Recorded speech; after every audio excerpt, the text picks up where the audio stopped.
in your synopsis. Okay. Okay. Well, Yeah. Good evening, all of you Minties, and welcome back to another episode of Was It Really That Bad with the amazing Amanda and Uncanny Omar. As you can see, I am again not in my normal environment. I am back in Texas, which is why I could not be on yesterday's show. I apologize about that, everyone. Traveling gets to me sometimes, but I am here safe and ready to talk about our movie tonight, which is The Happening, written, produced, and directed by M. Night Shyamalan. mhm. Okay, sorry, it's probably the hotel internet connection. It might get wonky, so I'm just warning you. It's a Okay, little it's a little wonky, but that's okay. a little How's wonky. everybody doing? Yeah. So, as you guys know, for this, is it going to Wait, keep cutting out on me? I don't know, but if you leave it up to me to do the synopsis, it's gonna be like, so Marky Mark Huh? talk to plants. You can't hear me. Am I back? Yeah, you're Okay. back. Okay, sorry. I'm going to turn my Wi-Fi off on my phone. Maybe that'll help. Turn the Maybe. Wi-Fi off on the entire hotel, Except for me. except for you. Just tell them, The Happening came out before you were born, Ace. How old are you? What? Don't answer that. Don't answer that. Hold on. Oh, you are frozen, like Elsa. So yeah, The Happening. You're gonna get an Uncanny Omar synopsis because Amazing Amanda keeps freezing on me. I'm sorry. It didn't happen. At least the last time I was in Texas. Did you forget to pay the internet bill down there? How are you connected to the computer? Oh my god, I'm not gonna. Hold on, I'm gonna try to connect to my hotspot and see how. Maybe. I mean, a hotel Wi-Fi should be pretty good though. When The Happening came out, I died from boredom. Oh my god, yeah, we're gonna talk about that. Hope she doesn't cut out so we can talk about how messed up this movie is. Seriously, it's just Marky Mark talking to plants. Okay. Is that better? I've connected to my hotspot on my phone, so I think that's gonna be better. As long as you don't get a call, we're good. Let's go. All right. Sorry guys about that. I apologize. Like I said, I am in a hotel, and I guess today it's crazy. Anyways, so as you guys know, this month, instead of doing superhero movies, we are doing, I guess, what you would call horror movies, worst rated ones. And so this week we decided to do an M. Night Shyamalan movie. Am I mispronouncing his last name? You're asking me because I feel like I am, but if I'm not, it's fine. Anyways, and we're doing The Happening. So The Happening came out June 13th, 2008. Hey, everybody. Hey, everyone. How are you guys doing? 2008? That's when it came out, really? Yes. So to take you back to 2008, June 13th, I had just graduated from college at Temple University. Take us back to when you graduated from college. It sets the scene. Just graduated from college in Philadelphia. Obviously, because all of M. Night's movies are typically take place within the Philadelphia region, we always love to go see him because it always has a little bit of our hometown in it, right? A lot of this stuff takes me back to college. A lot of people can't relate to it, but they have like Washington Park or Washington Square, and that's, down in Central City or in Center City. And then, obviously they're at 30th Street at one point. Anyway, so for me, there's that bit of nostalgia there. My roommate Brian was also a huge M. Night fan. He really thought he was a genius, but I think only because of The Village, and only getting because somewhere when we mentioned Brian. Go ahead. Yeah, and only because eventually we'll get to the movie synopsis. But please tell me, what is Brian doing these days? And only because I think because he likes Adrian Brody because he looks like Adrian Brody. Anyways, so Brian.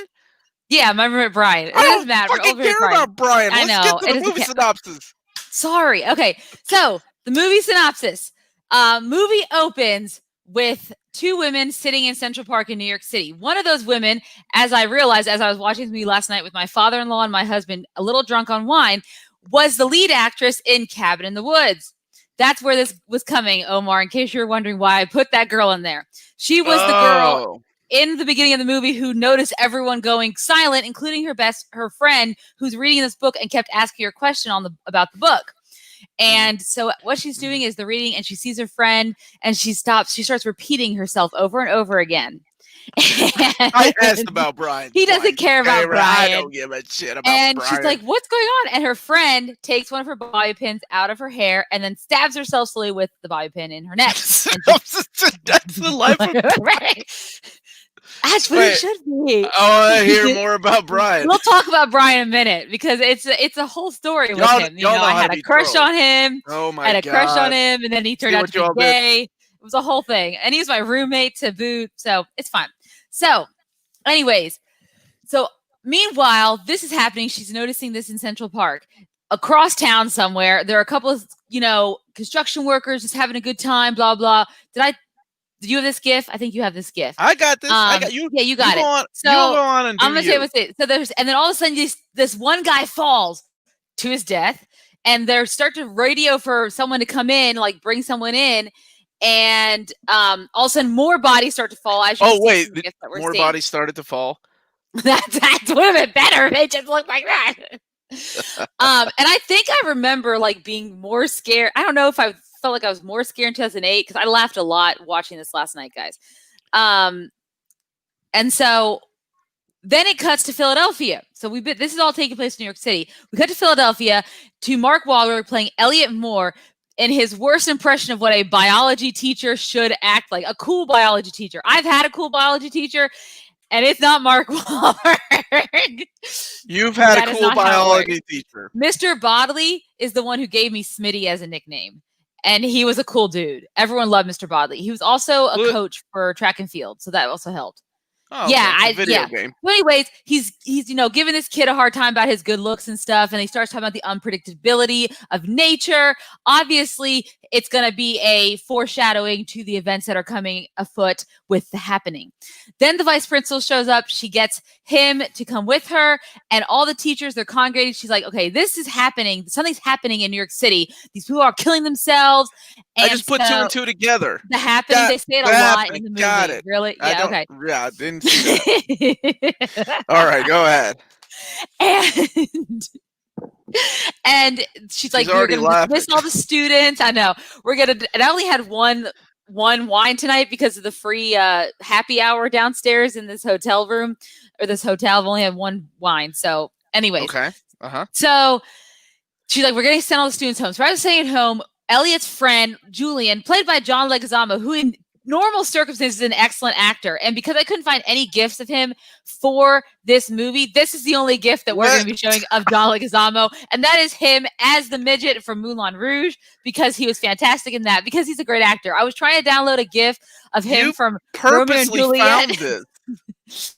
Well, no, it was like I just put, John Leguizamo, The Happening, and nothing popped up.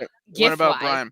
Yeah, people know how I feel about Zooey Deschanel, but oh my God, she was not the worst. She was not the worst thing in this movie. All right, keep going. Dirk Diggler. Oh, I love that. I love his role as Dirk Diggler. I'm a big. Anyway, or what happens? Tu Wong Fu. Anyways, so he's like, hey, I don't know what's going on. He was not in Tu Wong Fu. Dirk Diggler was Marky Mark. No, I'm talking about. Oh, we moved on. We moved on from I'm John still on John Leguizamo. Leguizamo. So he's like, hey, so Julian, John Leguizamo's character, was like, hey, why don't you and Alma, which is Zooey Deschanel's character, also Elliot's wife, he was like, why don't you guys come with me and my daughter? We're going to go to Harrisburg, which that's where I'm from, guys. Like, that's where I lived for like most of my life. My family still lives in Harrisburg. Security number so a little bit later. It's really cool. Like, this is why this movie, like, these movies have like a small special place in my heart because of all the Pennsylvania nostalgia, guys. The Happening was the only movie I've ever seen in the theater where everyone was openly talking before the end because no one cared anymore. Damn. See, he keeps talking about me getting sidetracked, and he interrupts me for comments. I love that. Dude, never mind. I'll save that story for another day. Go ahead. No, you're fine.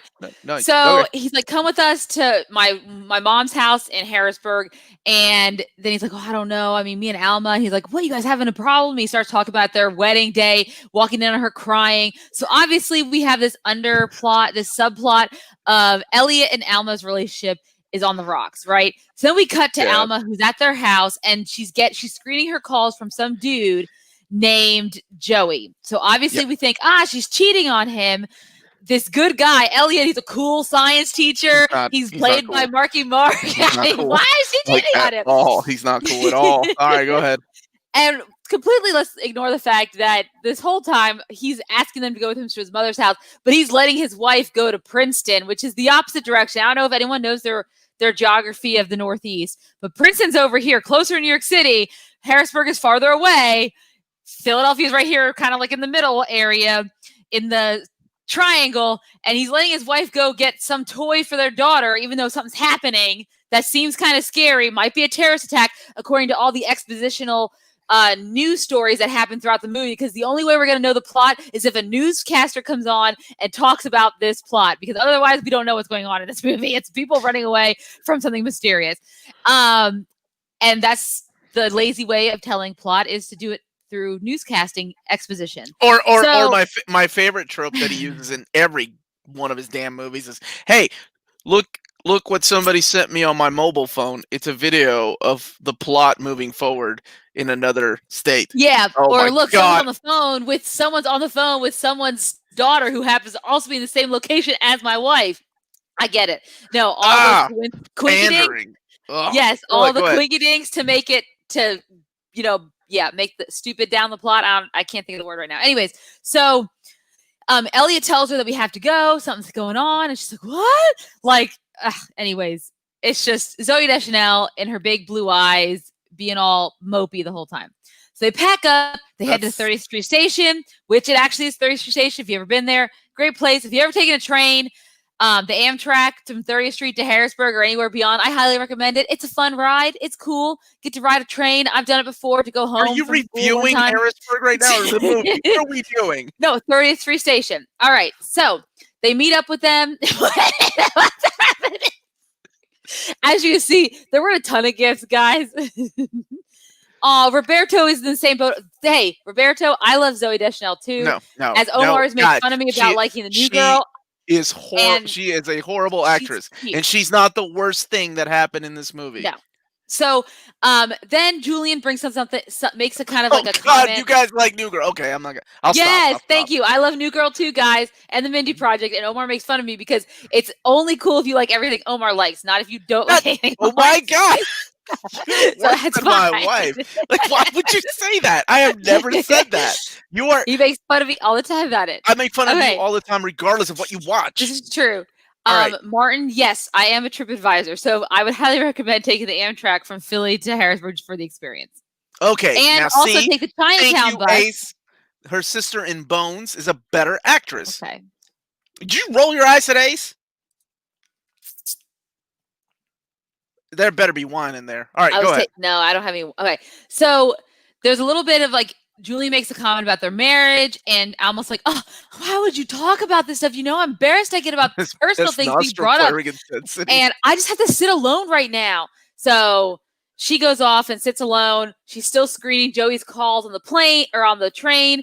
And while they're on the train, there's more reports coming in. People are on their phones listening to more reports about what's going on. And it's moving down they think it's moving down to Philadelphia.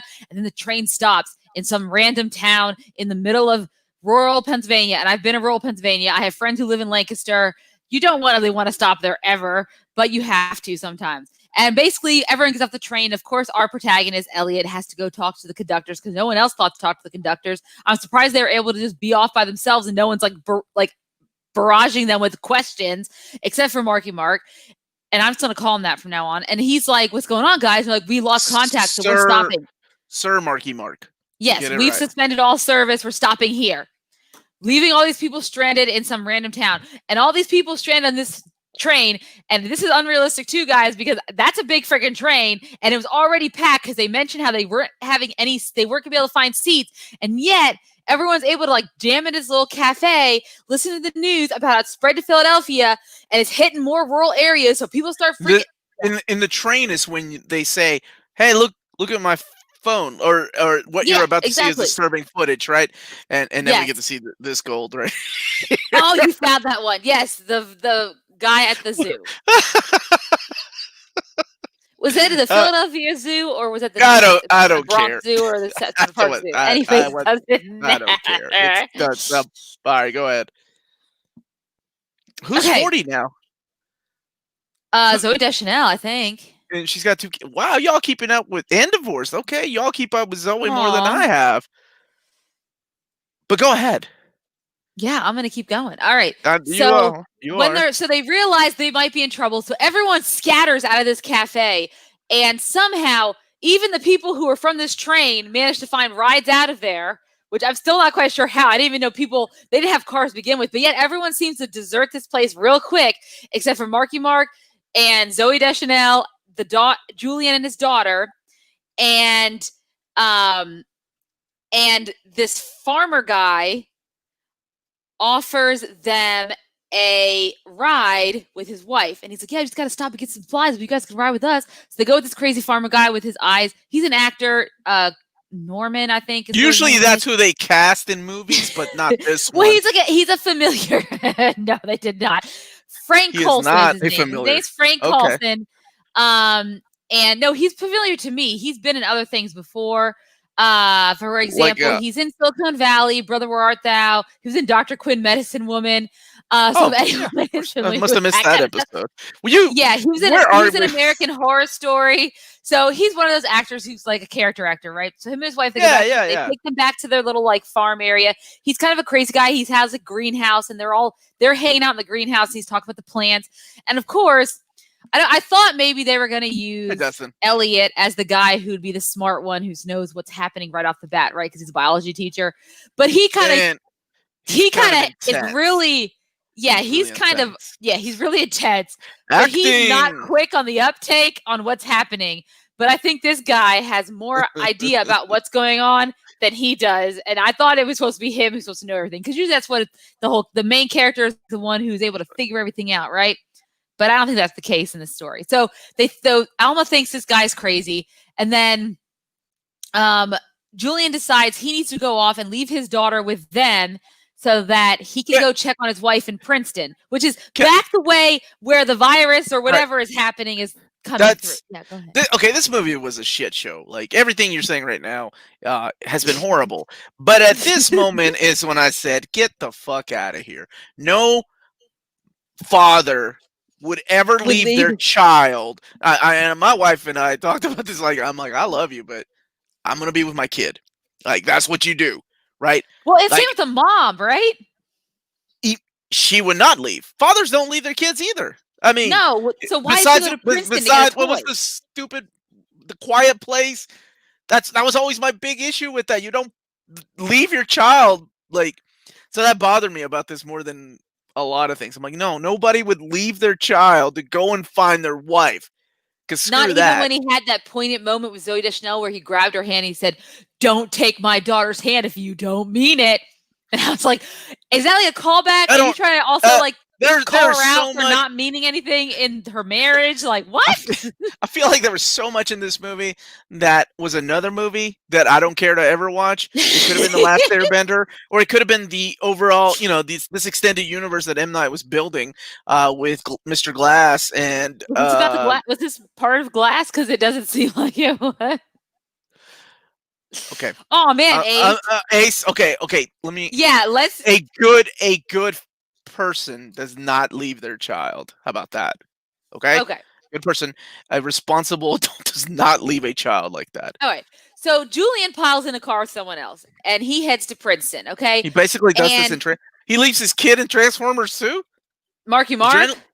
I forgot. Marky Mark is in the last night. In the last night. Yeah, I only saw that once. I was making my daughter's crib bedding at the time, so I was only half paying attention because I was pregnant. Brian there? No, because no. So I don't remember what. Damn it, Ace! Damn it. Ace, that was good. That was good. That's fucked up. That was good. You got Omar because you made Omar feel bad, and I appreciate that. So you keep at it. And I have a conscience. You did a good job. Yeah. Oh, yeah. Okay. Anyways, so what? So when we cut back, so Julian leaves. They're on the road with Frank, with the nursery, the botany guy and his wife, and they see stuff up ahead, which she thinks is dead animals, but it's dead people, right? So obviously, somehow the virus has made it this far, but not far enough. So they start backing up. They roll up the windows, they're backing up, and they see a Humvee. And there's some random private who gets to drive this Humvee who's going to Dover. And if I've been to that base too, because I used to work for the Guard. And that's an Army base out there in Philadelphia area, and I've been there too. So, and he said they're talking to him, and this guy's also a terrible actor, also as well in this movie. Wait, who's a terrible actor? Oh God, that guy sucked. The soldier, yeah, and he's telling him how he went to the base with the Humvee. Why he was the only one? No one was with him when he drove the Humvee. He's a private. I'm still surprised by that. I figured there might be a sergeant with him or another private because usually buddy up. That's how the military works. Mm-hmm. It's a system, right? But he's by himself. And he said they saw people, like, I guess they pretty much, threw themselves on the barbed wire and killed themselves, all the soldiers. And then you start seeing cars coming from all these different directions at this point, this center of the road. And they're like, well, it's here.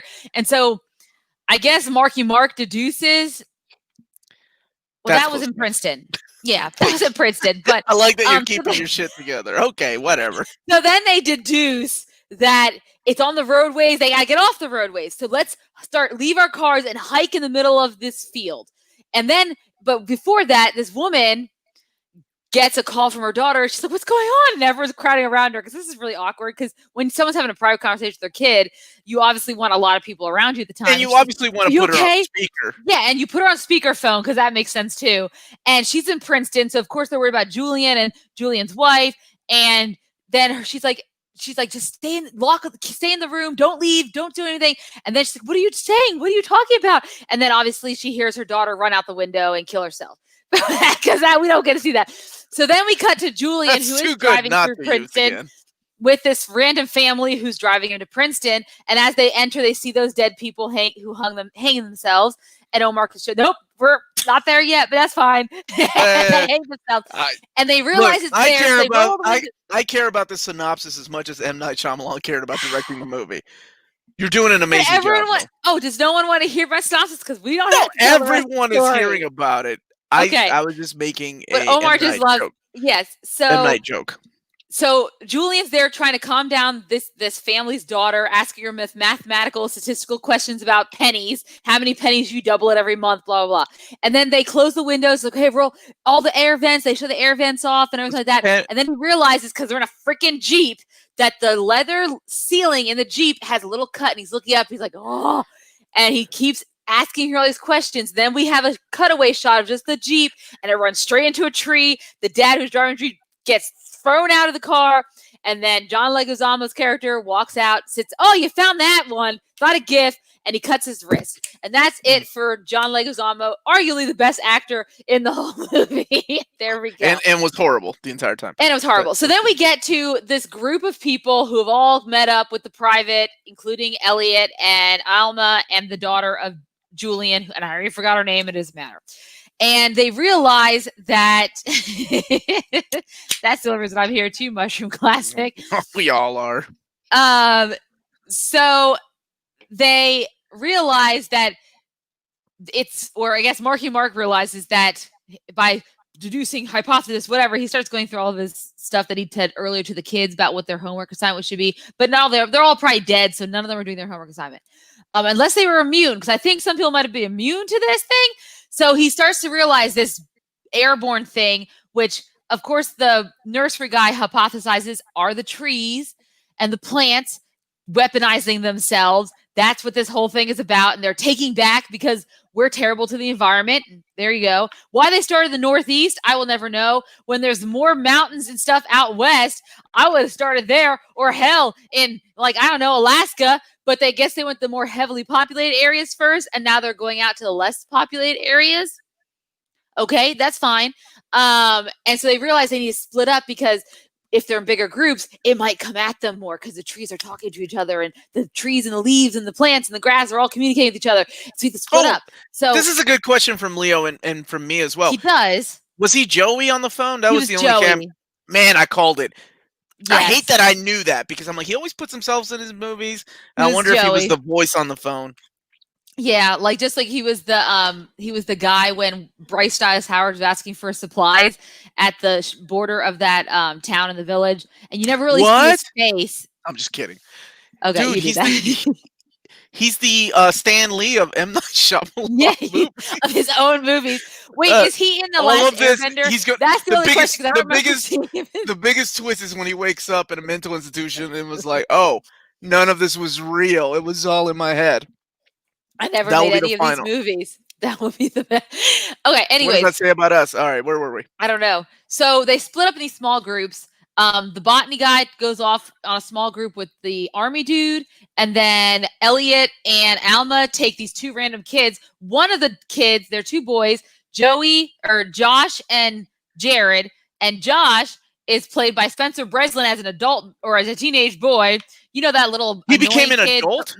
Yes, that annoying kid from like early Disney movies and stuff. Well, he's now this Angus? annoying teenager kid. Yeah, I Was he? guess. I don't. I don't know. He I was didn't Spencer watch it. Breslin. I just remember Spencer Breslin. Anyways, so they're all off, and then we get a cut scene of the uh nope of the private, and he's yeah, they see that happen. And the private starts saying, "My firearm is my friend," blah blah blah. And I've heard my husband say this stuff. And the nursery guy's like, "Private?" And then he turns and he starts shooting everyone because he's crazy and he kills himself too. I can't wait And to then dissect this movie. and then Alma and Elliot and all them realize these people are dead. So they go running. They're like, run, run. And they're trying to outrun the wind. And I don't know how you can outrun the wind because that's literally impossible. But they manage to get to some random house and they're trying to get inside this house. And sorry. No, you were on a good roll, but I just have to say, Clark Nato, because I love you. IST should get 100 more copies. Okay, just between you and I. There you go. Go ahead. The house. Sorry. Yes, the house.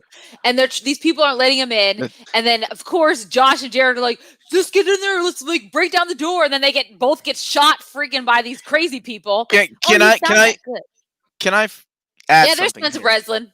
Yeah, go ahead. All right. So, for real, Uh-huh.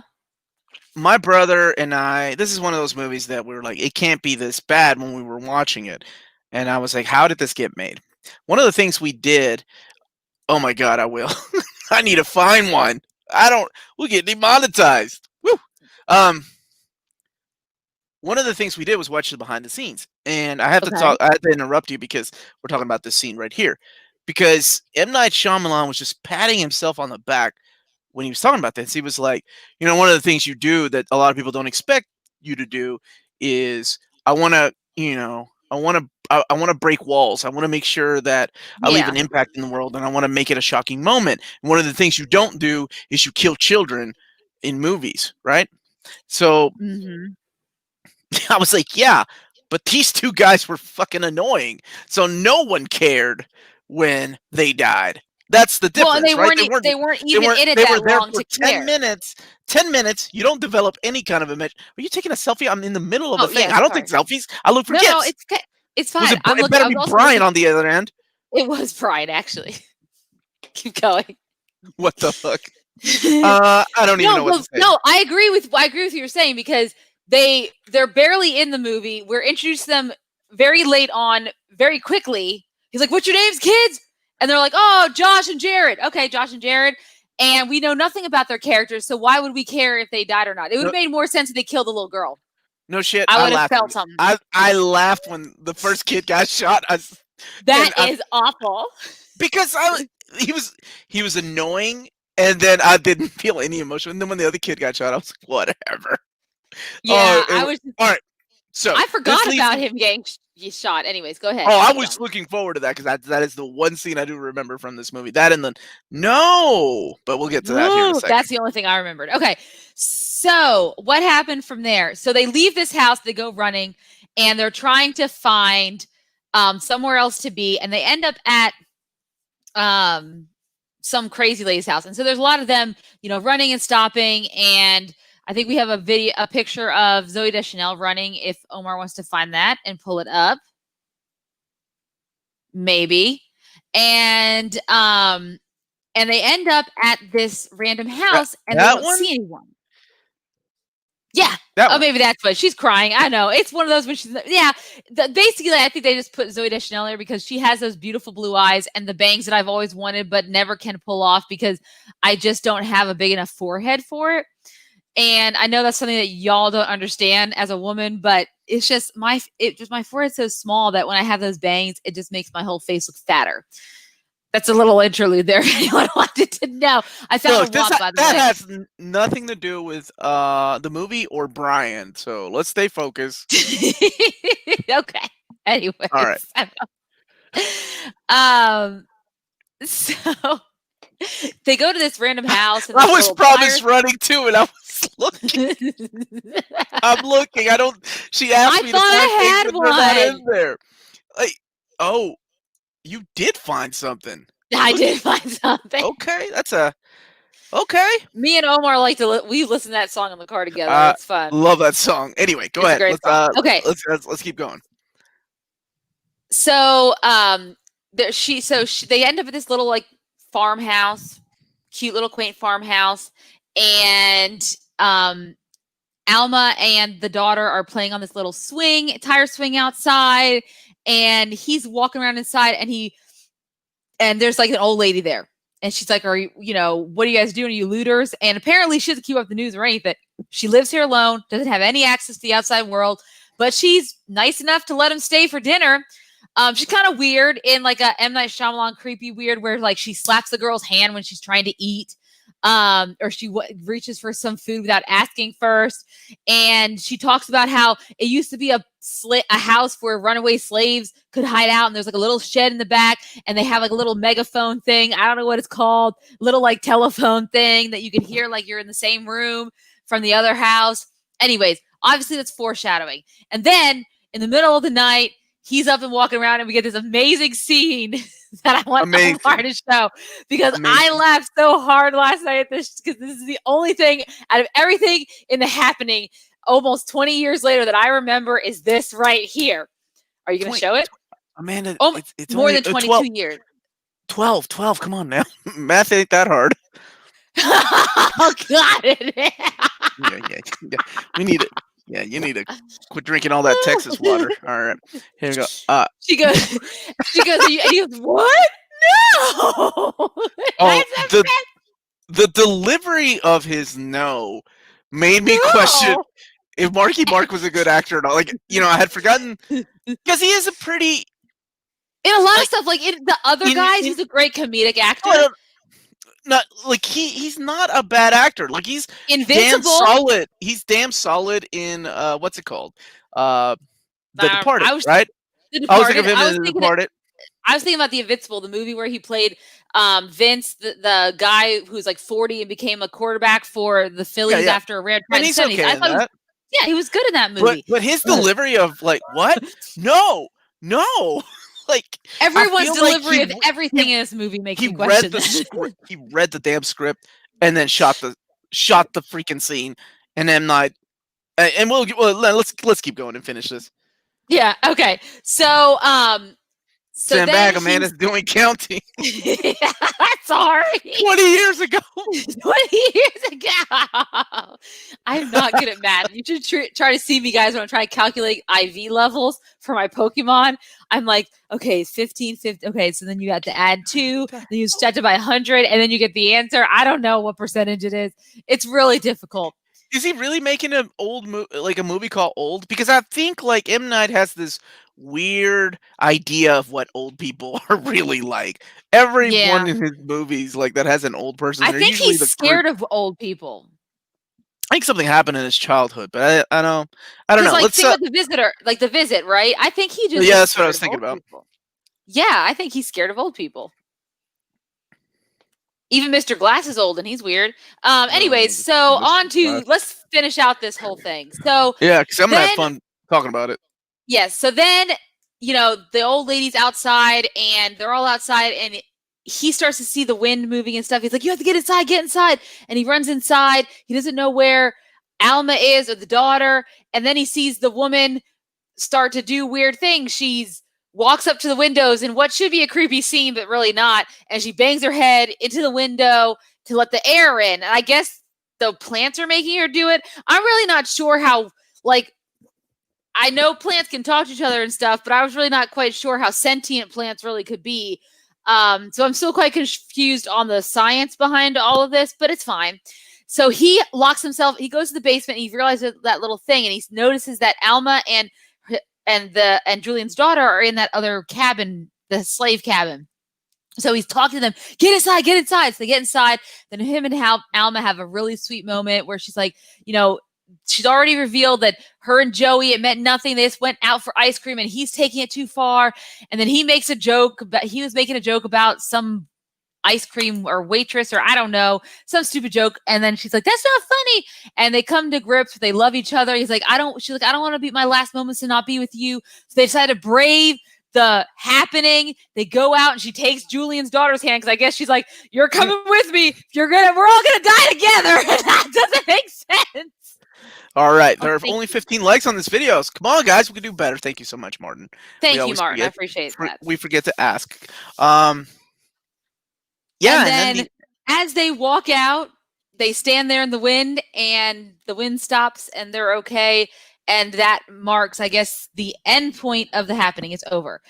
So then 3 months later goes by. Apparently, Alma and Elliot get custody of Julian's daughter. I'm not really quite sure how, considering she still has a grandmother who's alive in Harrisburg. But they end up with, I would assume, it wouldn't have reached Harrisburg if it didn't reach rural Pennsylvania in the middle of Harrisburg and Philadelphia. So, yeah, she still should have been alive. Alma's pregnant. Good for her. And you have this scientist talking about what happened and talking about the plants and taking back the planet and sending us a warning. So they just stopped. They just killed most people in the Northeast and said, that's good enough. And then we get an end scene cut in France, and the same thing's happening all over again. Why it's happening in vastly different places, how these plants could, I will never know, nor do I honestly care. And that is how it ends, The Happening. Goddamn beautiful, Amanda. That's a beautiful retelling of that horrible movie. Where do we start? Okay. Where do we start? Let's talk about the things we liked. I, for one, actually like the premise. I think the premise works. The premise of it was a cool premise. Mother Earth just saying, these humans are destroying me. I'm going to start making them commit suicide. That's a really cool idea. Like, because I've seen it in manga, I've seen it in comic books. So to see it in a movie, sure. And the very beginning almost felt a little Hitchcocky, right? Yeah, sure. But oh my God, does it fall apart immediately? And I don't want to talk about but the thing that I did like about it is, I like the premise. I thought the premise was good, and probably some of the score. And that's it. Some of the score has. Yeah, that is it. What about you? What did you like about it?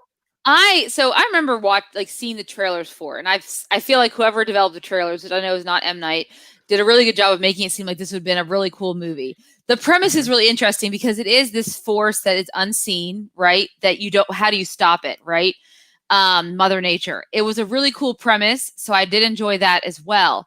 I enjoyed the fact that it takes place in Philadelphia because I was like shouting out to all my homies. And your homie Brian, you mean just Brian? Yeah, just all of my friends and my life, and I was still living in Philadelphia when this came out. So I mean, yeah, it was a big deal back then. And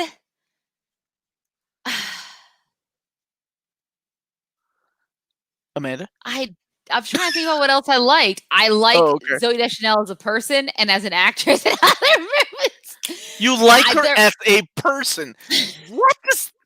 What? And okay, John Leguizamo was okay, I guess.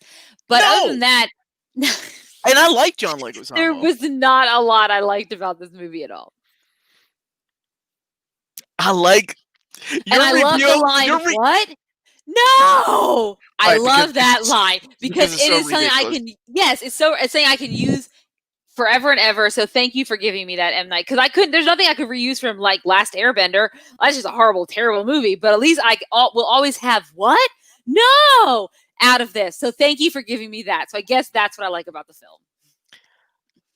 Your review of this movie is, I like Zooey Deschanel as a person. You know her. I mean, That's your review. What the fuck? I don't know what else to say. Yeah.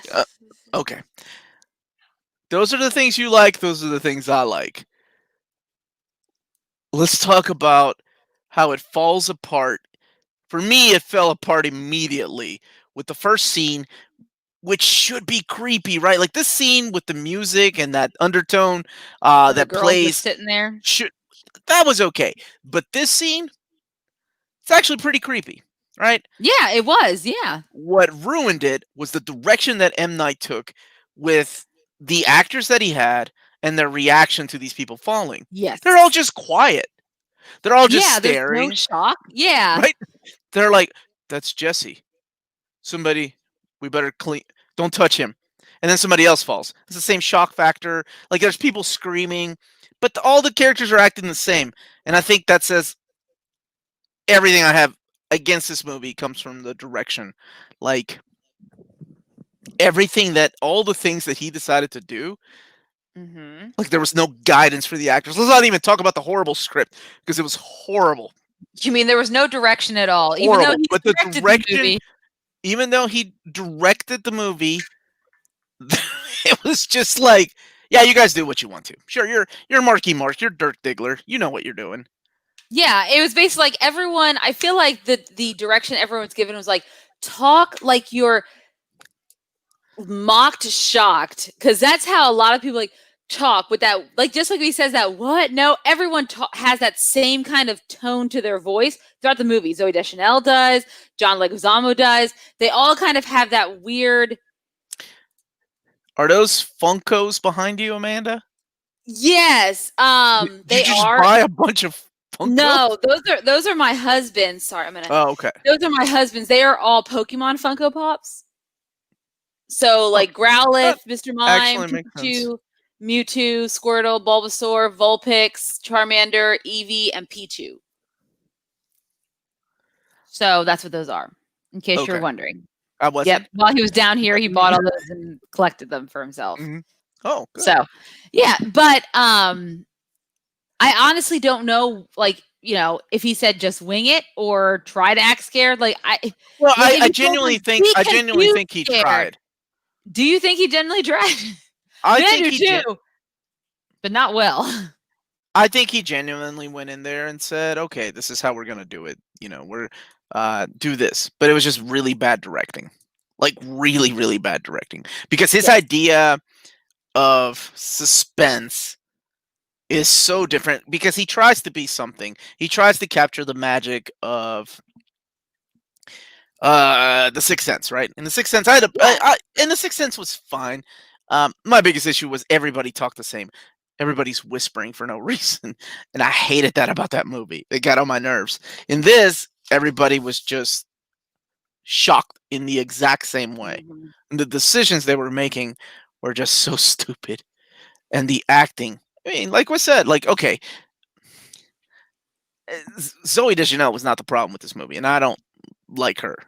The problem with this movie was just a bad director and a bad story. Yeah, story, but also and dialogue. The script is, I mean, he did all of it, right? Yeah, it says written, produced, and directed as soon in the opening credits by M. Night Shyamalan. So yeah, he wanted to make sure everyone knew he did all of it. But for me, the dialogue was just, I mean, even if you could give them good direction, how can they even act with the dialogue that was written? Because it was awful. It's kind of like how I feel about some of the Star Wars dialogue and some of the new stuff. Except maybe like, you know, Anakin Skywalker is like, the dialogue's so bad. Even how can you even elevate it unless you're someone like Ewan McGregor, right? But in this instance, there's just no one who could make that dialogue work for me at all. Because why? Most of it's exposition. It's just people telling other people what's happening. That's what it is. That's What's exactly happening? what the dialogue is. It's all everyone explained to everyone else. It's explanation, explanation, explanation. It's all explanatory. There is not like real dialogue between people. There's not really real dialogue between That's anyone it. in the film. That's it. That's it. What? There's not any real dialogue. You said it. None of these Yeah. people act like anybody would in real life. And that's No, what kills it's me not. about these Yes. movies. How does this guy, and I know that he's got a huge fan following, and I know people love Unbreakable, and And the it's glass and yeah, whatever. right. I get that, but all his characters are so completely unbelievable. Like there's not a character that sounds like a real person, Mm-hmm. and that's my biggest issue with this movie. Even like I was saying that the private, the way he was explaining to them in the car what was what was going on with with the base and everything like that. I was like, this is like no one would sit and take the time to explain anything.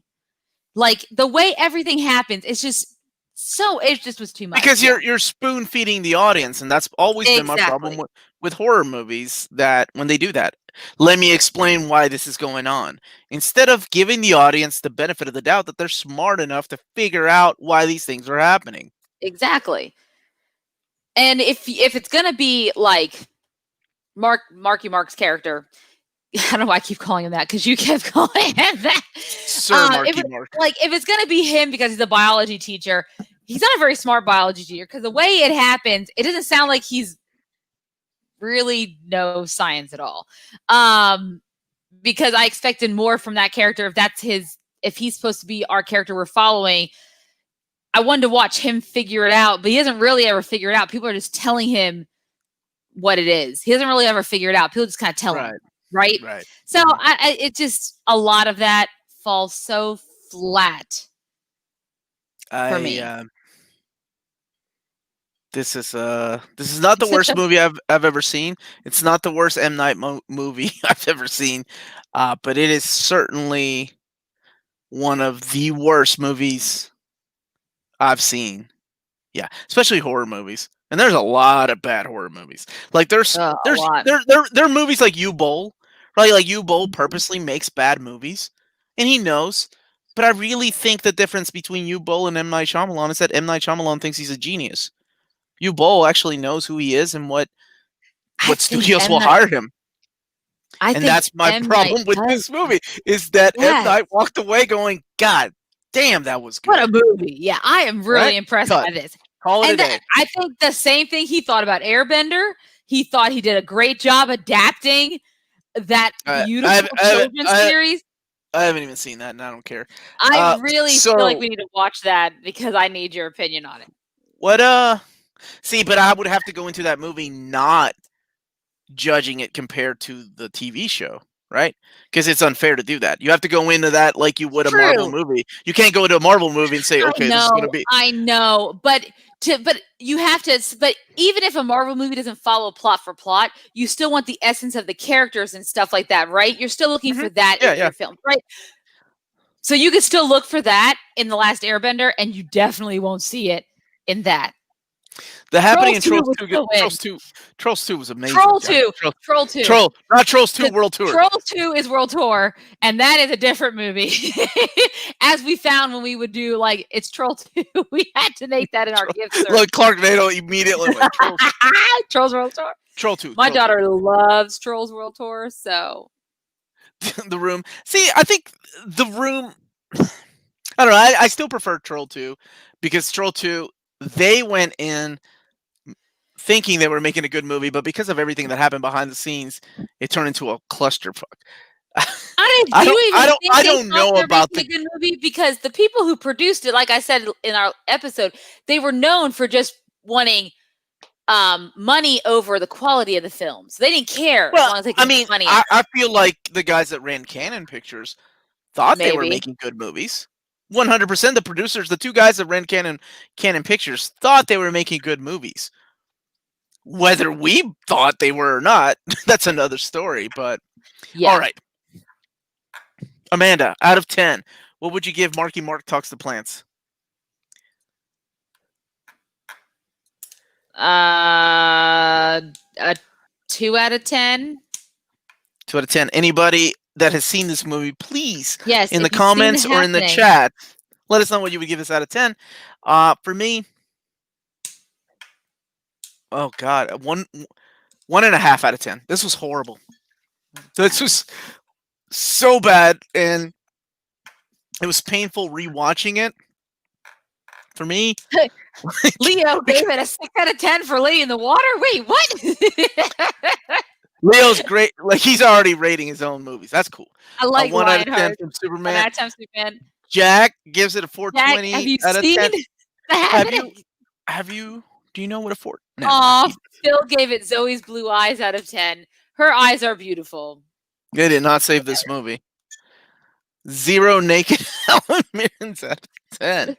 I've We did never not see seen it, but those. in the spirit of, I see. What's that? What's Canadian Invincible Comics. Our Where is follower, he? Canadian. I don't know. Where is Canadian? Thank you, Michael, for stepping in for Wow. Canadian Invincible Comics and giving us a 1.2516 out of 10. Thank you. Thank you so much. 3 out of 10. 5 out of 10. Let me see. Let me go back. A 1. Yeah. Negative 8 out of 10. That's bait. 1 What out is? of 10. Kentucky, so get bad. out there and vote. Vote Dude, out of 10. we are. Release Canadian Invincible Comics. Where is my dude, man? Is he in YouTube? All right, Amanda, What help is me out. those emojis? Wait, stand is for? that Tree Oh, it's The Gas? Happening. Tree Tree Gas Gas Dead out Dead. of 10. Oh, I love it. Oversized. That's well done. Awesome. Good use of emojis there. I wish I could super chat you. I wish I could use those emojis on my that I don't even think I can I? Not good out of 10. 3. It was bad. It was bad. Yeah, you want to know what it got on? Was it really that bad, Amanda? Yes. Yeah, it was as bad as it got a 34 Metacritic score. It was really that bad. Oh, I'm glad we gave our scores first. Yeah. 34. I mean it's still for a movie, like if it's size and stuff, it still made good money. Actually, I don't know if it made that good money. Actually, it only made 64 million domestically. How much did it cost to make, though? Those special effects were pretty on point. No, I'm just but kidding. he filmed it mostly in Philadelphia. I mean, so I don't know. Oh God, Ace. I really like that one. Nom nom. I know. I love that one too. We that one. Gifts of people getting destroyed. That actually looks better. On a GIF format? Yeah, because it looked like crap in the movie. My dad leaving me on my server. I don't know whether to laugh or not anymore. I'm so confused. She said she was kidding. It wasn't serious. So okay. Not even weed. I think Jesus had said that he had asked for his money back from the theater. Oh yeah, The Happening versus Batman. Batman Year 2 is a masterpiece. How dare you? Have a wonderful day, Omar. Thank you. You too. Thank you. Batman with the good guys. Batman Year 2 is awesome. My dad never coming to the musicals. Oh. Is this where we're taking this episode, guys? It is. If this were to be made into a comic, I would want Rob Liefeld to do the art. I could see there. Are we comparing M. Night Shyamalan to Rob Liefeld? I like Rob Liefeld stuff, man. But you're like, I shouldn't. I realize what I'm into. So yeah, I was serious about him leaving, but please laugh. Okay, he's a joke and deserves to be treated like one. Well, regardless, I'm sorry because that fucking sucks. If it makes you guys feel any better, my dad treats my sister's dog better than he treats my daughter, in that he never sees my daughter, who's his actual only granddaughter, but he treats my sister's dog that lives with him way better. Oh man, it is that kind of episode. It is that kind of episode. We're getting dark, guys. I gotta go get another beer. I don't have enough wine. Is there a comic that's badness matches The Happening? I'm trying to think of some guilty pleasures. I could see some young blood from Rob Liefeld, some Wildcats from Jim Lee. I know they're bad, but they're still goofy fun. I don't know. The Goofy budget was fun. 60 million, and how much did it make, Oh Amanda? my! It made 64 domestically, 163 worldwide. So No, it because bare it it made barely more than made. Serenity. Yeah, it It's a- did. it's a success. Yeah, but it barely made domestically. It barely made its budget. So My dad leaving for cigarettes and never coming back out of 10. I just like you as a friend out of 10. Oh, Oh man. Ouch. I want to get run over by a we all lawnmower. do after seeing this movie. The It's just. what the what I think Mario Mario is trolling Omar right now. Don't you he is a national treasure. Don't you offend Chris Claremont like that. Getting friend zoned by Maddie. I So thought that was now that we're I thought that was so now that Elliot for we're a second. oh god, that would have been hilarious.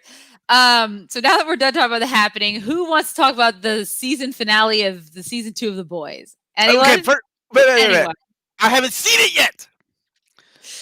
But anyone want to talk about it? Because I No, do, we're not, guys. and I No, just we're want not. Omar to watch I'm it, guys. And I wish that Michael Emmon, you're in charge of everyone blocking can- everybody that tries to spoil anything, everyone including could Amanda. tell Omar to watch it so that we can. See, this is what happens when you try to mess with me. I will remove your ass from the I stream. can add myself to the stream. You don't even need to do that.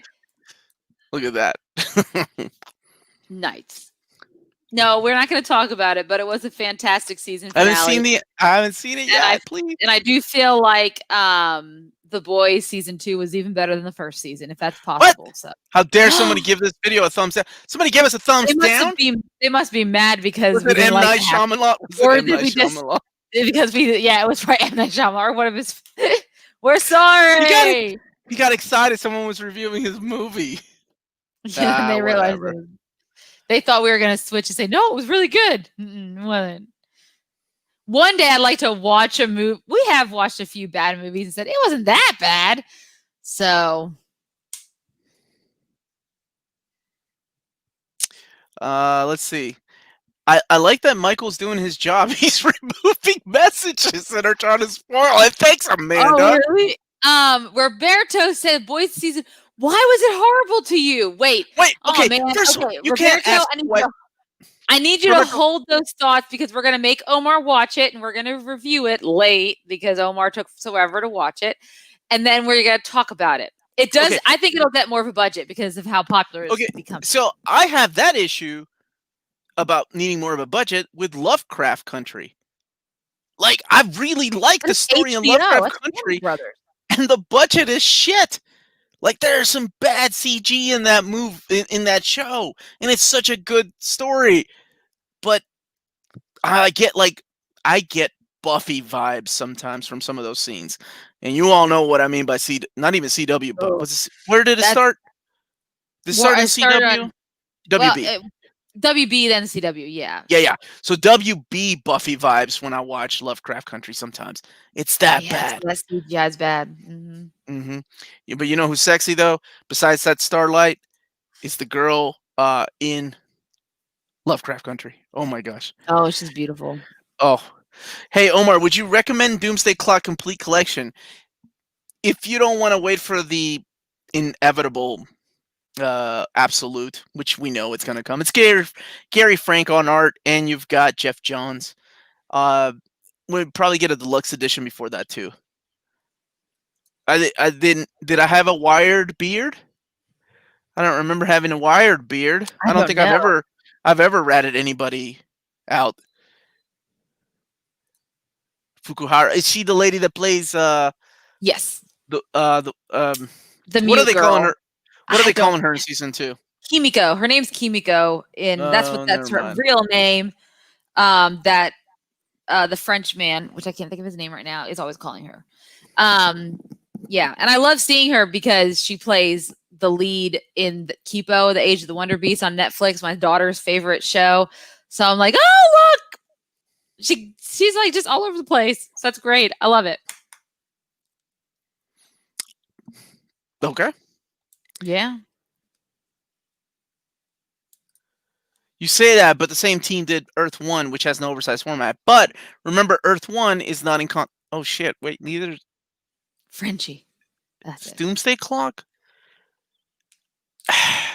See, I feel like Doomsday Clock, they were trying to make into a yeah, Doomsday Clock has a bigger selling point than Earth 1. Earth 1, what they're trying to do is make a box set, which I don't know. So she has a fun YouTube channel. Oh, is that Peace out, Karen man. Peace Fukuhara? out. Yeah, Maybe. my fat Jesus.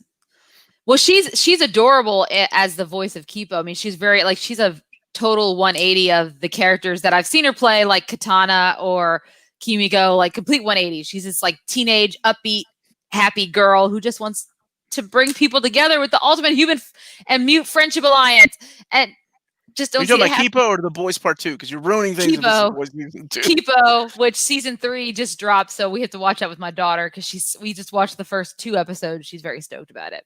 So there's a couple things I want to talk about. Number one, Lionheart, Yeah. thank you so much. I'm a big fan of Glory, and a lot of people were surprised I put it in my top 10 list, but that's how I roll, man. Just being true to myself. Actually, tomorrow I'm going to start my hidden gems again.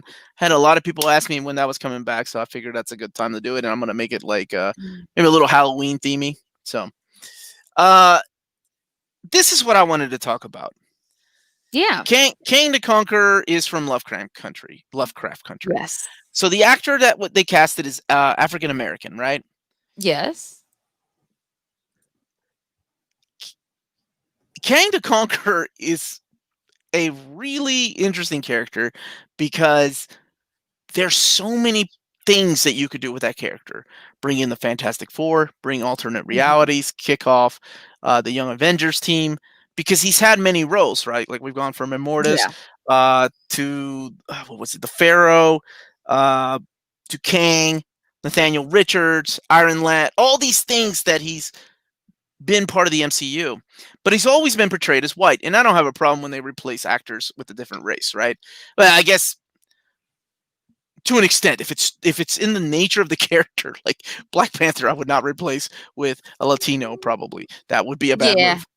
That'd be But that'd be strange. Yes, I think it's weird or interesting that they went with the black actor because there's a storyline where Kang conquered Egypt, right, as a white character and enslaved a bunch of Egyptians. So it's almost like they take away from that if they did this race change, which is fine, right? Well, right, like a lot of people, Ramatut, thank you so much, Phil Owens, that was his name. Kang is always blue. Yes, he's blue because he's wearing that thing, but yeah, remember for a long time he was white. Not like I said, I don't have a problem. I just think like it might take away something from future storylines they could tell, but I don't know, they could still use it. Regardless, the dude's a solid actor. yeah. And he's my favorite Avengers villain. I know he's a Fantastic Four character, but whatever. I claim him as an Avengers villain, and I'm so excited. And the thing with Kang the Conqueror, it could also lead into the Amanda and I have been having so much fun talking about the Spider-Man 3 thing. Like Spider-Man 3 could be the most important Marvel movie that there's my boy Cyclops is better than Wolverine. Been a minute, man. Been a minute. What's up? Could be the most important MCU movie nobody saw coming except Amanda, who because I would never. Yeah, because I love Spider-Man that much, I would always find him to be the most important character to me. Phil, but I feel you. I feel you. But the Fantastic Four people claim him, right? They claim him. So it's like a fight. But I feel you. I'm with you. I always think of him as an Avengers villain. But it's a good thing that he's a villain that you could see crossing over, because then he could be a big bad later on when we have in the MCU, when we have everyone meet up for an Avengers type flick again. So if he has been a villain for not only the Avengers in the comics, but also Fantastic Four, etc., then we can see him move forward. And I guess he's going to be in the Ant-Man movie. And we've heard possibly using that as a segue to set up Young Avengers, which can't say I didn't see that coming because of Cassie Lang, and then we have Hawkeye's TV show. So we already know we're gonna get Bishop, so we're gonna get Kate Bishop too. So we're gonna get her as well. So we have all that. We can already assume that maybe we'll even get Morgan Stark as a version of Iron Lad or something like that, taking over the mantle of it, if that's possible. Which I'll be interested to see if they go that route, or if they don't try to introduce like Ironheart or something like that. But we'll see what happens. All of them hanging out with Spider-Man. I would have put Shuri in there, but she probably will become Black Panther now. Unless they give it to Michael B. Jordan, and if they are going to bring back Killmonger. Okay. You know, we didn't out of respect, we didn't talk about this when this happened. But there have been things about like Shuri should be the next Black Panther, Killmonger should be the next Black Panther. I mean, I'm under the mindset that they're gonna just recast, and I know you disagree with me, but he's too big of a character, and I get it. Out of respect for him, you figure they won't, but I don't. I think he's just too big of a character not to. I don't see Kevin Feige doing that. Yeah, well, he controls those movies. I just don't see him doing that. We will see. I agree that I understand the idea of him being a big character, but if they give it to someone like Michael B. Jordan, but I mean, why not though? Because they've already done that a couple of times with other characters, like War Machine. It's not like it's not new. No, I'm sorry. There are bigger fans. Do you realize how many than there are Black Panther though out there? I mean, if you're gonna be faithful to an actor, then that limits you to what you can do with the character. These actors are gonna age. Oh, I agree. So that's what I'm saying. Like, eventually, we're gonna have to replace them. Yeah, but by Black Panther 3, after the man passed away, already just recast him. We haven't even had 2 yet. But already, I just don't see that happening. I don't think it's gonna happen right away. I think they're gonna postpone. But the movie still. I just don't see. I'd be surprised if they postponed it. We'll see. They might push it back, but I mean, Rhodey's a different story because Terrence Howard has his own issues on the back end, and that it wasn't like I get it. Yeah, I get it. And he's only Tony's best friend who only started playing a more pivotal role when he got more Avengers movies. So by that point, it was Don Cheadle, right? And no one would bat an eye. But now, for a character like that, I batted an eye. You're the only one. I'm sorry. 2 cracks. Terrence Howard. I like Don Cheadle. He's a better actor than Terrence Howard. He is. Terrence Howard looked the part. He was Rhodey. Don Cheadle, not so much. But that's just my opinion. Anyways. I still don't think they'll Spider-Man 3. But the problem with Spider-Man, okay, we can argue about that later. The problem with Spider-Man 3, if they go the route that we think they're going, then it's not a Spider-Man movie anymore. It becomes a Captain America Civil War movie, right? It becomes Avengers. What was it? Avengers 2.5 is what people called it. Well, I don't think it's going to be. But if they do multiverse introduction, but it's not going to be all the Avengers. It becomes a big MCU movie. It takes away from the character of Peter. Now you're focusing, if rumors are true that Andrew Garfield and Tobey Maguire are going to be here. Signed on. I don't even know how Andrew Garfield could. I mean, he was pretty hurt. I would be shocked, but I didn't know that. Yes, you did. You mean when? Yeah, but again, he was only in 2 movies, and yes, it was a big deal. But how many movies? Okay, there's a dip. You have a legacy character. Like, they were trying to stay faithful to the books for the most part with Harry Potter. So Dumbledore played a very pivotal role in all 7 books. And if they're not gonna, and if J.K. didn't want them to sway sway far from the plot of the books, you can't not recast Dumbledore. With Black Panther and the MCU, they kind of have an open. They already have history and precedence with Shuri and other people becoming the Black Panther or taking over the mantle in the comics itself. The MCU is still. First of all, we've had 40 years of history of Black Panther, and that didn't happen until like the last 5 years. So it's not like these things were coming. True, but it's still. I know, but it's still. Let's go back to do it in this kind of a movie than because this is also the rumor that we've been seeing. What do you think of Tom Cruise's Iron Man, Emily Blunt as Black Widow, and possibly Hugh Jackman as Wolverine in the Doctor Strange movie? Wow! And these are the rumors we've been seeing. So what's funny is that Tom Cruise was eyed to Early play on, Iron right? Man. Yeah, Early on, yeah. before Robert Downey Jr. Now you can't even see anybody else playing the character, right? No. But I Yeah. remember when the rumors came about Tom Cruise playing Iron Man, I was like, oh, that actually makes sense. That guy's Yeah. pompous enough, and he's in love with himself more than anybody. So him playing somebody like Tony Stark actually works. Yeah, I mean, I remember him in Tropic Thunder, which they both starred in, actually. Now that I think about it, I mean, him playing that movie mogul. Sure, he could play a pompous jackass who makes a lot of money very easily. Yes, Tom Cruise could do that. Oh, But again, we can't. I like the character of Shuri, and I'm sure she could pull it off. But and I don't know. It's a unexpected horrible thing that happened, and I'm sure I still think she could pull it off too, because even Chadwick Boseman, when Black Panther came out, it wasn't so much about him as the actor or anything like that. It was about the character itself and what it means to a whole group of people and a whole generation of kids. So what would it mean even more if then they pass it on to his sister? I don't know why we're still talking about this, but I think don't believe Tom Cruise. How would he? Because he's playing a character is trying to be the best at whatever he is doing. But That's actually, guys, for Tom Cruise acting, which is all close-up face acting, honestly, Iron Man would be the perfect, because it's always him in the damn helmet. I can't imagine anyone else doing the role over again except for Tom Cruise. Who loves their face more than Tom Cruise? Close acting is Tom Cruise.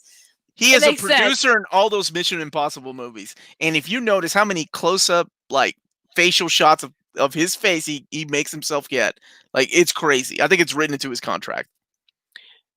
He is a weirdo in a strange cult. I'll give you that. I've been watching the Vow. No. But I will say this: he is a fucking phenomenal actor. The dude was climbing mountains and rappelling off the side of buildings, jumping on a freaking plane, like, and is filming in space. What? Like, seriously, when he did Days of Thunder, he did his own stunts. When he did Top Gun, he wanted to fly a plane. Like, he's that devoted to the art form. Like, so I get it. He's crazy. He could be an alien. This is Jesse's like, Tom Cruise would build an actual Iron Man suit, Jesse Christensen. Yes. And pilot it for the whole movie. That's true. The whole movie. That goes with what you were saying, Omar. I actually see Tom Cruise dying on a set one day, and that's the way he would want to go. I would say that's exactly right. Yes. Absolutely. He is, like, say what you will about him, but the dude is dedicated to his art, and there's not a lot of people that are. I mean, he would not have phoned in this scene right here. He would not have phoned that. Tom Cruise would have acted his ass off. Do we know if Mark Wahlberg phoned it in? I'm done talking about that movie. I don't care. Omar, I mean, I'd be an alternate universe. I'd love to see that. And who doesn't love Mission Impossible? Yeah, Mission Impossible movies are great, man. He keeps making them. I'll keep watching them. Yep. So those are the rumors. Those are the big rumors that Amanda and I haven't really talked about. Yeah, the Spider-Man ones are interesting. Focused on Spider-Man. Yeah, we keep going back to Black Panther, but that's what I want to talk about. Because first, are we going back to Black? No, we're going back to Spider-Man. So first, the news broke about Jamie Foxx, and we already have a lot of potential villains we could set up for Spider-Man. Not only that have already been introduced, like Scorpion, and we could always bring back. I still think Mysterio is still alive somehow. We can always bring back the Vulture. I still am waiting for Kraven to be in the damn movies because he's one of my favorite villains for the Spider-Man universe. Jimmy Kimmel was casted as Kraven the Hunter. You don't follow his Twitter. You don't. That's funny if he was. Yeah, no, I don't follow his Twitter that much. So, so it was weird to see, like, especially because we had just done that episode, and you were like, worst casting, not an Electro. I'm like, why would they bring him back? And then there was announced that Benedict Cumberbatch would be in the movie as Doctor Strange. This made my heart happy for a number of reasons. One, I've read a couple of issues of Spider-Man and Doctor Strange where they've done like some crossovers and they've done stuff together. I love the idea of Spider-Man and Doctor Strange being like a mentor-mentee like relationship. I wrote like right after Infinity War came out and I was writing my Spider-Man fan fiction. I didn't know how Endgame ended, so I made up my own ending, which was kind of along the same lines of what happened, not the 5 years later thing, but because Tony died, Doctor Strange becomes Peter's mentor because he's in New York City, Peter's in New York City, and he kind of becomes his mentor. And of course, some weird things happen as Peter. In mine, it was Nightmare who did it. So of course he needs Doctor Strange's help, right? Because it's the mystical, magical arts. But in this, when they said that, and then we know that his movie's called The Multiverse, the whatever, Madness in the Multiverse or whatever it is, and we're getting like, Wanda's going to be in there too. I was like, oh my God, where is this going? And are they gonna? And then you had said, are they gonna pull villains from different universes? Like I said, as soon as you and I said Green Goblin, which, or even if they did, what's his name is Doc Ock. Even if they did Alfred Molina as Doc Ock, is one of my favorites, I would still be in heaven. And then I'll be okay if they got Electro, because I guess the Lizard was a meh villain for the first Amazing Spider-Man. Fine. No, we don't need to put. Look, as soon as you and I started talking about it, I said, this is so stupid. Because we had just reviewed Amazing Spider-Man 2. And then I said, wait, unless they're pulling the Sinister Six from different timelines, including Willem Dafoe as the Green Goblin, and hell, let's go ahead and have fun and pull somebody from Spider-Verse, get a real actor. Who's the guy that did the Prowler's voice? Oh, I figure you would know it. But anyway. It wasn't Mahershala Ali. It was, who did the Prowler's voice? I forget. No, it wasn't him. But, like, let's just have a fun movie where they did that. Amanda's fan fiction wasn't really that bad. I forgot you gave everybody your link to your fan fiction. Amanda gave everybody. Everyone actually read it? No. Yeah, Uncle Aaron was Mahershala Ali. Yeah, I was right. So then he was the Prowler. Yeah, he was the Prowler. Okay, so he was Ali. Thank you, guys. I was right. Thank you, people, for backing me up on that. Doubt it yourself. I didn't doubt you. It's not that bad. I find it to be very good. It has a lot of likes and a lot of great comments on it. Now, I don't typically edit it. I just kind of write and then throw it out there because people are always asking for the next chapter. But anyways, go on. Spider-Man. You're the George R.R. Martin. I am. Fiction. Whatever. I finished my trilogy. So. He's writing 7 books, Amanda. You got to get on it. So it would be like when we started talking about that, then we went down the rabbit hole. I said, oh my God, what if they casted Andrew Garfield and Tobey Maguire? And you were like, no way did they. And then like I shared that link with you and you were like, and I said, check, make sure before we even talk about this is real, because it's not we got this covered, but it was another website. Fandom Wire. Trivia. What a trivia question. I don't know Jamie Foxx's real name. I thought that was his real name. No, it's not. Oh, what is it? You actually know the answer? No, I don't. But if anyone in the chat does, Omar will give you something. What? You think I've made of money? I don't have a job. We've talked about this. A Multiverse Sinister Six was the idea that I was thinking about. And then if they did that, wouldn't it be cool? Because we know Doctor Strange is going to be in this movie. We know that Doctor Strange 2 is called into the, what is it called again, Amanda? Madness of the Multiverse or something like that? Yeah, Doctor Strange, the Madness of the Multiverse, or Multiverse of Madness, or something like that, yeah. Wouldn't it be cool if at the end of Spider-Man 3, Tobey Maguire and Andrew Garfield show up and it continues into Doctor Strange 2, linking the MCU? Like, it would be like, I'm not talking Endgame level when Captain America says no, Avengers Assemble, but it would be holy crap. And I'm sorry, Lionheart, I don't know his real name. Eric Shaw is his real name, by the way, for those people that are wondering. It was on the tip of Amanda's tongue. Yeah. Eric something. You almost got it. In the Multiverse of Madness is what it's called. Yeah. So, damn, Eric Bishop. Which is it? Is it Eric Shaw or Eric Bishop? Wait, that's you answering the same question. Yeah, Lewis has a good question. How is the? Oh, sorry. Go ahead. How is this still a Spider-Man movie? Exactly. That's what we were talking about. That is a problem. Like, if you do that, then you're taking away from the character Peter Parker. You're taking away from Tom Holland. Yeah.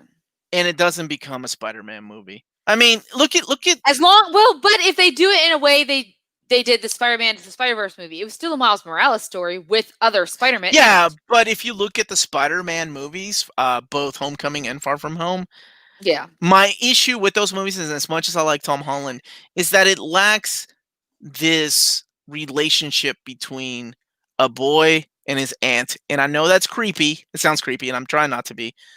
But that's the beauty of Peter Parker. It's like you don't really get to Yeah. see a Peter Parker in these movies. You get to see a Peter Parker react to things happening. And that's what's missing.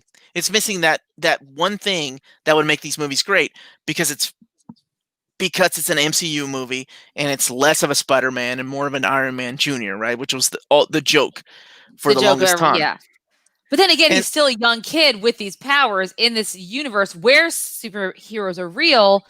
And we missed that chunk, though. We missed that chunk of Yes, we did. the origin story. We didn't get that. Which, I mean, I understand But why they didn't do it. Oh, because we've seen absolutely. it And played out I thousands of times. don't blame them. I don't blame them. But it's missing that. And that, when you talked about, these characters are still true to who they are in the books, that's what's missing from Spider-Man movies. Because we don't see that relationship between Peter and his aunt. We don't see that relationship a lot of him reacting to even Spider-Man 3. I hate to bring that movie up, but the apartment complex people, right? We don't see these human moments with Peter Parker. It's always him reacting to these crazy big events. And that's not what your friendly neighborhood Spider-Man is. And if we're going to do that in Spider-Man 3, then that completely strips away everything of Spider-Man, and it's just another Marvel movie. Will I be going to see it and enjoy the hell of it? Hell yeah. Yeah. Doesn't matter. Like, that's just I know, one but they're dude. trying to make it different. I know. And now he's MJ, so now he's going to have his relationship with MJ, which is definitely a lot more real than whatever they had in the first one with Liz. And he has Ned, and you saw a little bit more of him and Aunt May in the second one. Not a lot, but a little bit. And he has Happy, but you're seeing a different, I think it's just a different Peter Parker than what we have to establish is going to be different. They also cut out all the friendly neighborhood stuff. Did they? I can't remember. Did he ever? He said it in the first one, didn't he? Yes, he did. I think they. Yes, I thought they said it in the second one too when they were there. No, I would be all over that. Sally Field, Melissa Tomei. Who's the lady that play? Is that an angel? What was her name? Thank you so much, Raphael. No, stop. What is her name? I don't remember. I have to look it up. Rosemary, isn't it Rosemary Walker or something like that? I don't know. Happiest. Melanie and I just learned what a simp was yesterday, so thank you so much for using that. Cyclops is better than What's a simp? It means that somebody is crushing on another person. Rosemary Harris. And is okay being completely rejected. It's short term for simpleton, which I kind of figured that out. Okay. Wow, people have nicknames for everything. Sure. Oh God, yes. Yes, all day, every day. I hate that term. Which one? WAP or simp? Simp. There's so many terms. Rosemary Harris. Thank you, everybody. Yeah, Rosemary Harris. I knew it was Rosemary. I just didn't remember what her last name was. And this is what I miss. I miss him fighting normal crimes in the city, setting up the character, but immediately... we can't get that in Spider-Man 3 either now. Hell, we're too far, right? Well, no, because of what they introduced at the end in the post-credits. We can't get it. Now he's been outed. We can't go back to doing normal crimes. Oh, yeah, we can with Doctor Strange, fixing everything. Well, they can at the end of the third movie, or when they pull him out of the MCU and just make him a Sony character again. Oh, they're not going to do it. They're not going to do that. No, not fully. Yeah, not Hold fully, on. Yeah. Somebody wrote something that I wanted to go back to. Okay, I think the Doctor Strange movie will affect all movies with something like the Spider-Man actors, etc. I think if we're going to introduce the multiverse, right? If we're going to do that, I agree with that. Oh boy, this is where it gets fun, and annoying. Then you can pick and choose who you bring in to stay in your universe, right? Then you can say, okay, how about Magic from the New Mutants? And I use Magic because she was super amazing in that movie. From the New Mutants comes in. How about we bring in some mutants into the MCU that were already around in another Fox? What is it called? The Disney just said that these were legacy. The legacy movies. Legacy movies. Right. That's what they're called. Yeah. So I I'm excited to see that and see where it goes, if it's true, or it could just be two fun movies. I mean, look at the fan theories that Amanda and I had when we were doing our show when we saw that Mysterio was going to be the villain, and then we saw that Mysterio said he's come from another universe. We're like, oh my god, it's the Ultimate Universe! Oh my god, We were they're gonna so bring in Tobey excited. Maguire. Oh, it was even back then, and of course it was all fake. But was it? Even that Omar asked, "Wait, maybe Mysterio wasn't making it all up." Yeah, what if he was real? What if he was from another universe? That would be a cool twist, and I would be 100% behind that. That would be good. Doctor Strange can bring in Scrooge McDuck. You mean okay, it's Disney?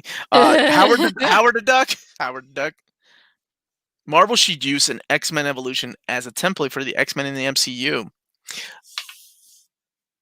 You know, I like that show, and I see where you're going. And honestly, I would be really good with New Mutants as a TV show. Those characters aren't. I mean, those actors aren't doing anything these days, right? Amanda, No, none Macy of them. Not Williams, the guy unless from what's his Stranger name? Things. Well, he could be filming Stranger Oh, Things let's 4. recast him anyway. He can be Okay, recast I mean, anyway. I don't, as far as I know, none of them are doing anything of You importance. know what? Yeah. They can recast all of them except for my girl Magic. She was solid. Anna Taylor-Joy is a great act. Yeah, she's good. Yeah, The she's good at f- Magic. I don't care if she had a fake ass accent. She was great. All the rumors are making this movie sound bloated with characters. These may be point. Yeah, exactly. It could be. just It turn could out be to literally just like a little cameo. they fly through the universe, kind of like how they did some of the cameos in the Crisis through the CW. Some of them were short cameos. They weren't very long. I mean, Tom Welling's cameo wasn't huge in it. He didn't have much to do. He kind of just was normal. He didn't use his powers anymore or whatever. I don't know.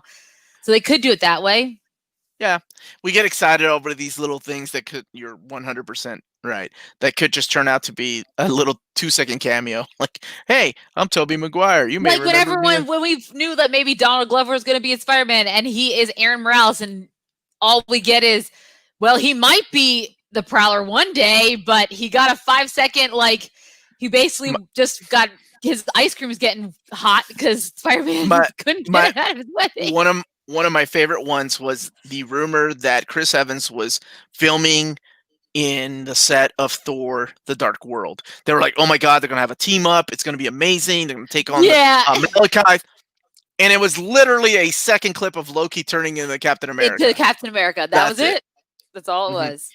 Omar, read my questions. Where's Leo? Is Leo? Did he leave? Is he in bed? Omar, I'm the ghost, and you're just Ebenezer Scrooge. Oh, I'm the ghost of the future, and you're just Ebenezer Scrooge. Is that something? Machine Gun Kelly? I can't tell these days. I don't know. The Smallville hold up. The Smallville didn't even hold up to back then. I don't know. I still enjoyed it, but now it's kind of tainted because of the Nexium stuff. It's really hard to watch things without even Kristen Crew, because she was part of it too, and I was like, huh. Well, Allison Mack, I actually met her in Philadelphia at Aren't you glad? At a convention. Did she try to recruit you to Nexium? No, she didn't. She saw me and knew I was poor trash. Omar, what's the latest on Absolute Something reprint? That I swear is coming, because Diamond already has it, and I think Cheap Graphic Novels got some in. So I think it will come from Lunar in another week or so, maybe next week. Yes, it was hilarious. Chris Evans is Loki. You're right, Philip. And that was it. And that's it. Allison, and that's all some of this could be. Allison Mack. Yeah. Classic Rock. Says no big excited for Morbius the movie. I am actually excited. I forgot about it, honestly. I forgot about it too. I keep forgetting about it because all this other stuff keeps coming out. But I know that we are getting a Vulture cameo. So yeah, I'm a little excited for it still. He's in the trailer. Jesus. He's in the trailer. So that's good enough. That could be the only cameo we get of the Vulture.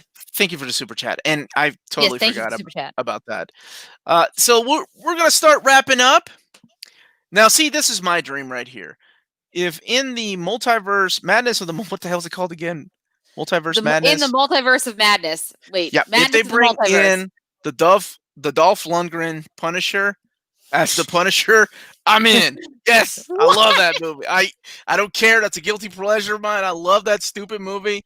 and it's got what's his name too, Iron Eagle. Oh hell! Mm-hmm. Oh my gosh, Louis Gossett Jr.